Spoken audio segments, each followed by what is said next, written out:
We cut to Sonya dramatically cutting her new video on the cheese question.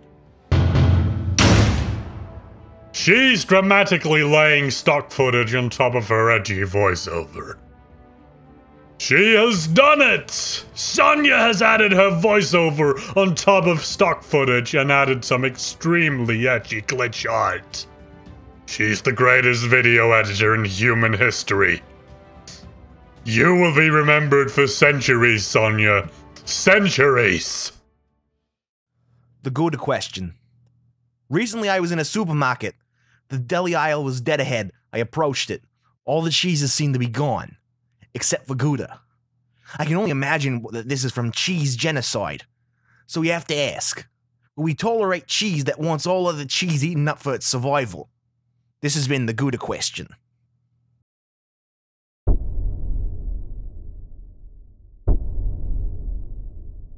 So recently, Mouthy Buddha, a reactionary YouTuber, has come into the limelight over his recent videos on the Jewish question, which is already a red fucking flag. But before we can analyze his rhetoric, I thought we'd analyze his editing and his deceptive editing tactics. Mouthy Buddha is an amateur who doesn't understand how to compose visual diegesis in his video essays. What that pretty much means is he can't make objects or text appear like they're a part of the shot when he wants them to be. But before anyone tries to claim that because I don't do this normally, I shouldn't even talk, I not only can do it as I've been demonstrating so far, but I can also critique the style even if I couldn't properly produce it, because it's a very specific visual style, and is one that's easily done wrong, and looks bad when done wrong. Mouthy Buddha has a lot of stock footage and text effects that try to make his weak claim stronger. But why does that work so often? Here's the simple answer. While his visual style is poor to a trained eye, and a trained editor can tell what he's doing with his visual and audio selection of framing, not everyone is a trained video editor. So what Superfluous Siddhartha does is try to make a preference for argument he's supposedly presenting neutrally, whether this is intentional or not. Let's break down some music, visual, and audio cues from his recent video series on the Jewish question. The internet political subcultures we inhabit. Mouthy Buddha here uses the echoes, which is a symbol used by mostly out-and-out Nazis, for the most part, to signify whether someone is Jewish or not. Zellick, former president of the World Bank. Did you notice that there? Mouthy Buddha completely paused and cut out the music for when he mentioned the fact that a Jew ran the World Bank. Now, if that isn't a dog whistle, I don't know what is. Let's move on to another video of his called How the Skeptic Community Has Changed for more editing tips, tricks, and choices that Mouthy Buddha has. Brow fluff, even beyond her terrible sources. Hey Buddha, buddy, I know you're a bit of a newbie at this. Editing tip. To keep yourself looking good, if you don't have sources, don't bring attention to sources yourself. Just a word of advice. We need to understand the validity of IQ to know that this is real and predictive of human behavior. Just because he shows chromosomes and says it's valid doesn't mean that IQ is a valid concept in reference to race. It's completely bunk in that aspect of regards. It's almost like it's used for school children and nothing else. He has fake, mid-tier, amateur documentary tropes that act as a gloss, and this fake gloss is very good at making his arguments shiny. But shiny though they may be, they're still shit. There's not any substance to them. Shiny shit is still shit. Mouthy Buddha wants to seem as if he's a skeptic, but he's not so good at the whole skepticism thing, because from how he frames the order of arguments in his video series, he starts with an argument, the counter-argument, and then a dismissal of the counter-argument in his JQ series, rather than making a simple topic-by-topic counter-argument. As well, what I as an editor would do, if I were really trying to honestly look at the discussion around this topic, would be to present both as neutrally as possible and use introspective music.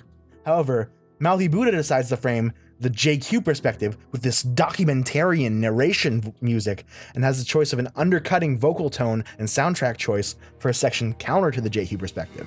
And then lastly, his tone of voice is dismissive as he goes into the dismissive section of his video, and then the video's over. If I were to imply anything, it would be that Mouthy Buddha has some level of bias on this topic deeper than we know, whether it's subconscious or not. So in order to dig deeper, we're going to analyze his rhetoric. The massive amount of things I did not address here will be later on in this very video.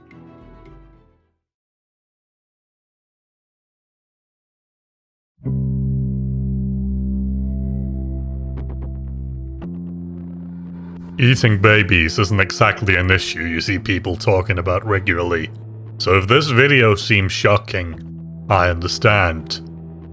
Before you all start freaking out, I advise you to read my description. It is not my intention to necessarily present my own views on this matter, but rather, this is meant to be a look at both sides of the issue. Unlike the mainstream media, I think it's important to present a fair and balanced case for all issues and open them up to debate, including the BBQ.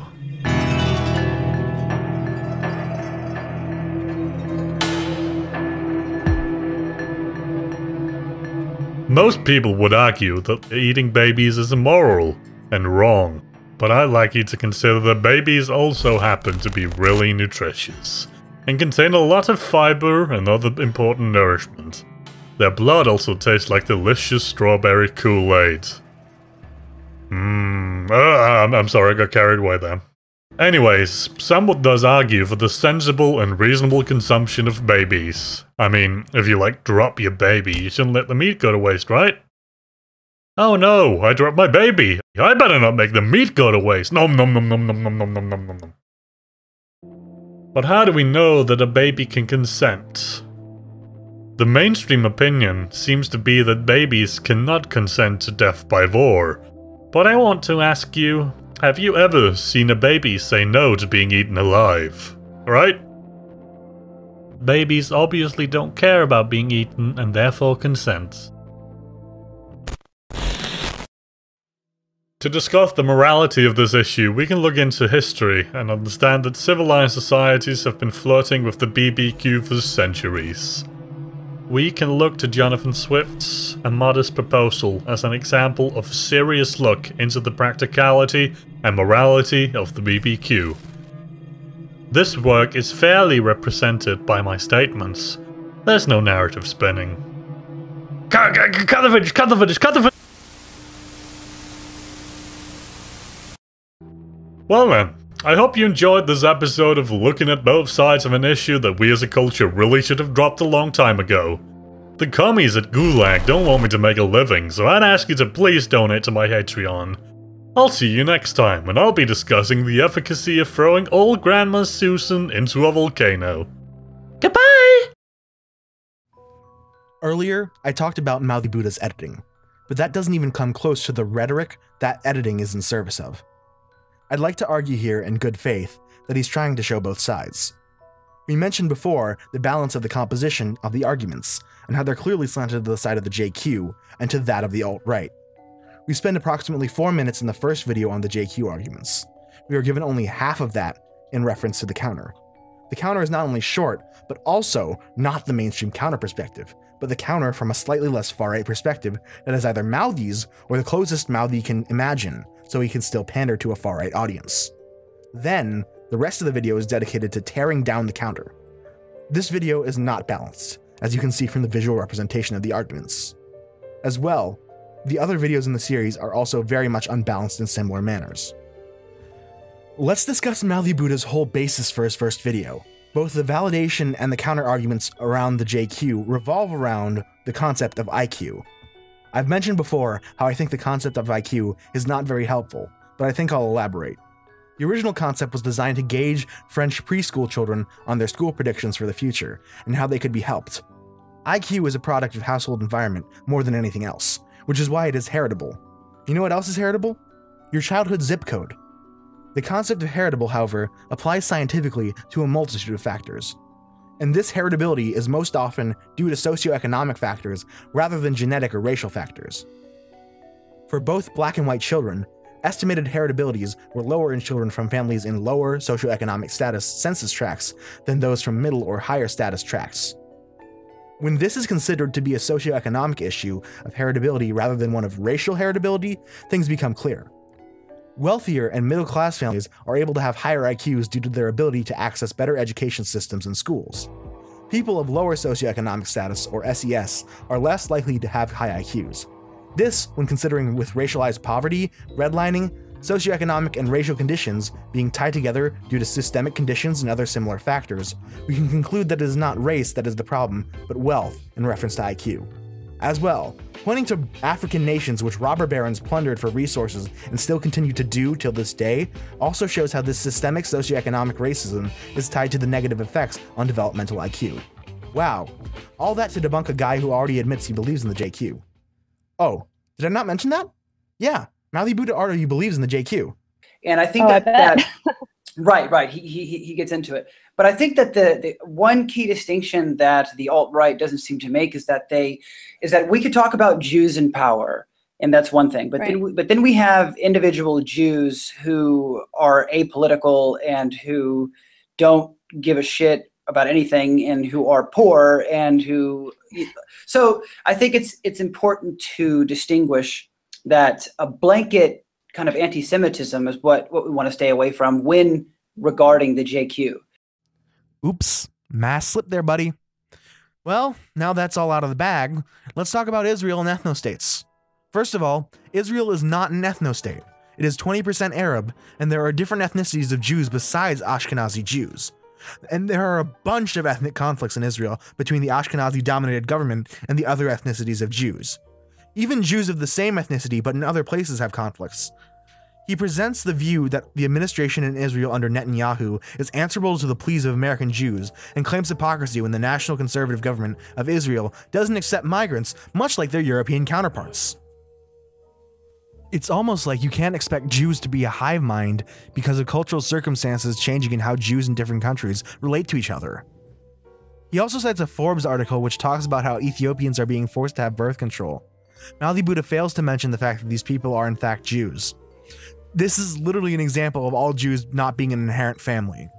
The Netanyahu regime is an Ashkenazi first regime.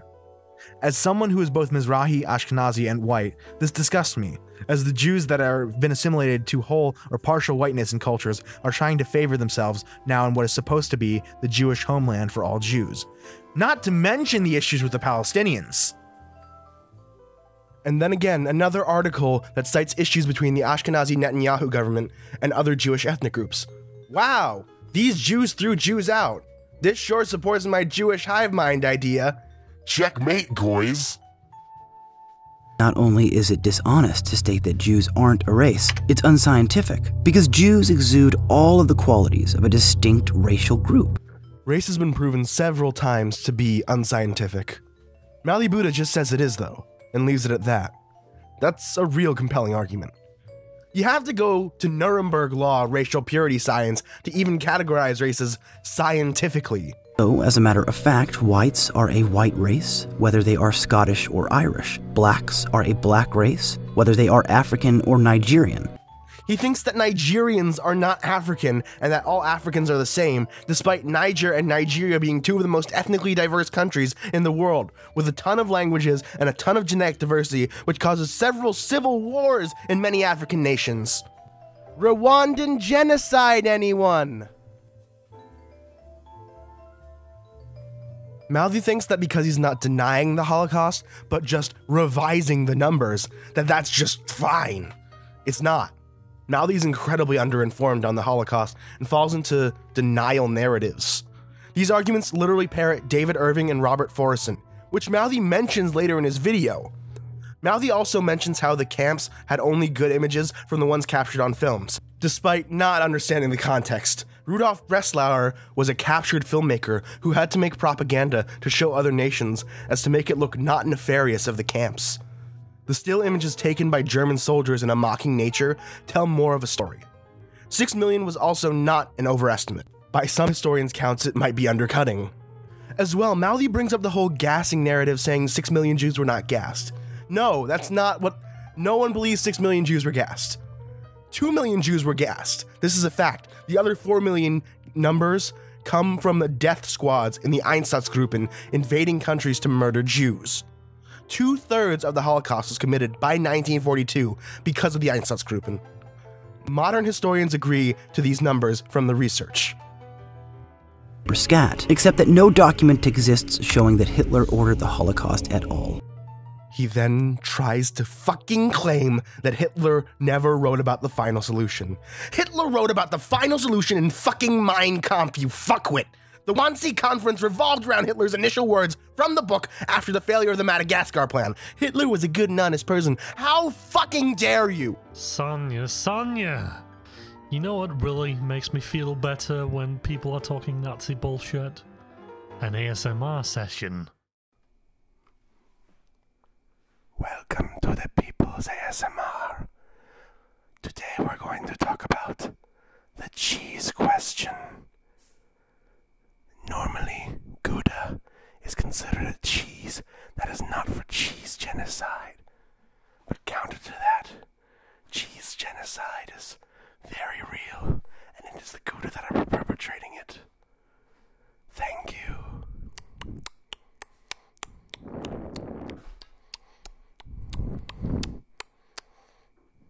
Thank you for listening to the cheese question.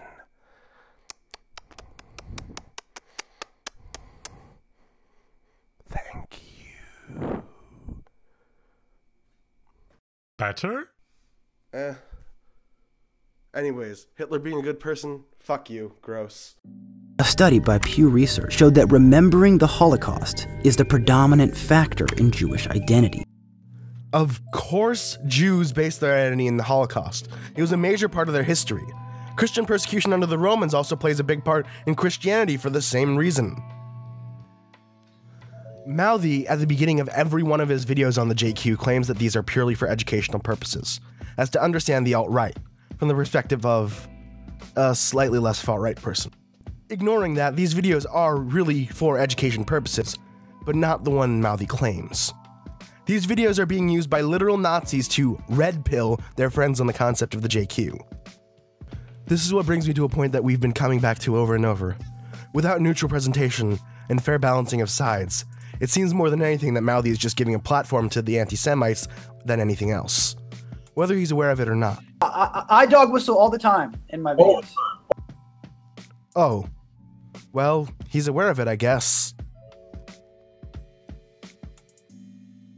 Braving Ruin, a collaborator on the video with Mouthy, is himself the YouTuber formerly known as Edgy Sphinx. Edgy Sphinx was disavowed for being an out-and-out Nazi by the Rationals for deceiving them about that. Mouthy, though, while doing the same thing, is not being disavowed, but defended. This has pissed off Braving Ruin, who's now talking on Twitter about this very same hypocrisy. This, however, isn't the only Nazi that Mouthy is familiar with. Mouthy had a self-professed fascist friend he used to do videos with. If you look at him, he may seem familiar. That's because he was recently arrested for being involved in attempting to murder protesters who were protesting at Richard Spencer's University of Florida speech. Mouthy had confirmed this on his Twitter, but then quickly after deleted the tweet, and the video featuring his friend. As well, Mouthy deleted several other live streams and videos that all tend to paint his personal politics in a poor light. There was the aforementioned dog whistle comment, and there was a live stream where Mouthy admitted to believing in international Jewry, but not individual Jews being at fault. This is the same rhetoric not only applied by the Golden One, but also the Big H. Sorry, but the creator of Godwin's Law said that when dealing with the topics like this, it's fair to use analogies to Hitler and the Nazis. Let's move on and see who else was writing this with Mouthy. Mouthy needed to use the fact that he had a self-hating Jew in his writer's room in order to put a shield up, only because he knew his video was an anti-Semitic fuck piece from the title alone, so he specified that he had an Israeli Jewish writer. Wow. Just wow. I'm so sorry for doing something like this. I don't want to be a Gudaphobe, but I just got sucked into the world of this sphere, and I can't unbread pill myself. I'm not a cheesiest. I'm also not a cheese skeptic. I'm just gonna be cheesy. So, the reaction to his videos were surprisingly enough negatives to say the least. A week after putting out his video calling Hitler a nice person, Mouthy put out a video ensuring that he wasn't actually alt-right. He said that his mind was corrupted towards the alt-right, but wanted to change that. To prove this notion, Mouthy pointed out various dog whistles in his video, mainly one in part 2 where he asks for help. One would question why Mouthy would put out a video he himself admitted was biased, poorly researched, based on a subject he says he disagrees with, and even putting in a literal call for help in his video, but who am I to judge? Look, Mouthy, I hope you're not actually a Nazi. I think I can speak for both Sonia and I when I say that I don't want more Nazis in the world, and if you're actively trying to get out of the community, that's good for you. You yourself said you might hit up Life After Hate to try and deconvert yourself. But Mouthy, 4 hours after releasing your apology video, you're back on Twitter, relapsed, retweeting JQers. You're putting out videos saying you're in between YouTube skeptics and the alt-right. Yeah, that's being a centrist right there. This is not how you de-radicalize. It's frankly doing the opposite. Unless you actively try stopping your contact with the community you say you hate, I won't believe you actually hate it. I would advise taking down your videos on the Jewish question as well. As mentioned earlier, people are literally sharing your videos to red pill others, as it's called. The thought of them using your content to radicalize others should scare the hell out of you. But what do I know? I'm just some random SGU commie cuck. But as pointed out by some of my intellectual superiors on Twitter, Mouthy was merely steel-manning his opponent's argument. Or as I prefer to call it, Stalining. Get it? Get it? Get it? Get it? Do you get it? Do you get the joke? This is otherwise known as the principle of charity. The logic behind the principle of charity is that to debunk an argument fully, you have to debunk the most charitable interpretation of it. And as Sonia has hopefully explained, he failed to do that. All he did was give a platform to the most presentable argument the other side had. Presenting a point of view without debunking it is practically an endorsement of said view. There are many more examples of Twitter stupidity, but I would be dead if I had to go over it all, so back to you, Sonia! With the veil of irony around Mouthy Buddha and many other dog whistlers of the right, it's hard to distinguish where they actually lie. As Raz has mentioned earlier, I do hope he's trying to get out. But there's still a point to be addressed. Any platform given to Nazism, even if it's dripping with irony, is still a platform for Nazism and its ideas to go unchallenged. Where does this go from here? Janner culture and modern Nazism are always dripping with irony. How do we know if someone is really a fascist? This is their point. Whether you know it or not, this platforming of these ideas will contribute to someone taking it seriously. And some will take it to heart. As well, if you've ever noticed if you use a word ironically enough, it becomes unironic in your vocabulary. Now imagine that in terms of political ideology. That's dangerous. Irony culture surrounding fascism will lead down a dark road. And Mouthy and his contemporaries need to realize this if they truly don't want to be alt-right. Will Mouthy take criticism seriously? I doubt it. This is about how charitable he is to most arguments made against his worldview. And to be honest, that's the level of discourse of most of those who are in the anti-SJW, alt-right apologists, skeptic community. So why should we entertain their points seriously? While their ideas should be engaged with from a critical voice, their actions should be ridiculed in a similar manner they do to people they didn't respond to. So let's do that. Well, imagine my shop. Scrotum and penis. See, it is a fucking feminist system that I need a cheese grater to get you off. They can blow up your house! Fuck! Fuck you! Fuck you, Bernie!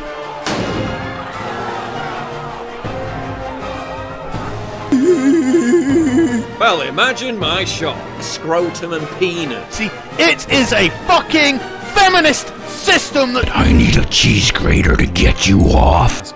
They can blow up your house! Fuck! Fuck you! Fuck you, Bernie!